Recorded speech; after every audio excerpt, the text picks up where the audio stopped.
இந்த முறை அறநிலையத்துறை மானிய கோரிக்கையிலே கோவை தெற்கு தொகுதியில் லட்சுமி நரசிம்மர் கோயிலுக்கு தங்கத்தேர் அறிவித்திருக்கிறார்கள். அதற்காக எங்களுடைய நன்றியை தெரிவித்துக் கொள்கிறேன். அதே போல ஆசியாவிலேயே மிகப்பெரிய விநாயகர் புலியகுளம் விநாயகர் கோயில், அந்த கோயிலுக்கு ராஜகோபுரம் அமைத்து எடுக்க வேண்டும் என தங்கள் வாயிலாக அவரிடம் கேட்டுக்கொண்டு அமர்கிறேன். மாண்புமிகு அமைச்சர் அவர்கள். மாண்புமிகு பேரவைத் தலைவரே அவர்களே, இந்த ஆட்சி ஏற்பட்ட பிறகுதான் 8762 திருக்கோயில்களுக்கு மாநில குழுவுடைய ஒப்புதல் பெறப்பட்டிருக்கின்றது.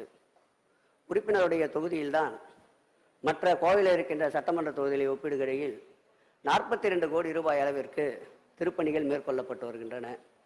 கேளாமல் கொடுக்கின்ற இந்த அரசு கேட்டதெல்லாம் தருகின்ற முதல்வர் உண்மையிலே நம்முடைய வானதி சீனிவாசன் உறுப்பினர் அவருடைய கோரிக்கையை இந்த ஆண்டு இறுதிக்குள்ளாக பணிகள் மேற்கொள்ளப்பட்டு நிறைவேற்றி தரப்படும் என்பதை மாண்புமிகு பேரவைத் தலைவர் வாயிலாக உறுப்பினருக்கு தெரிவித்துக்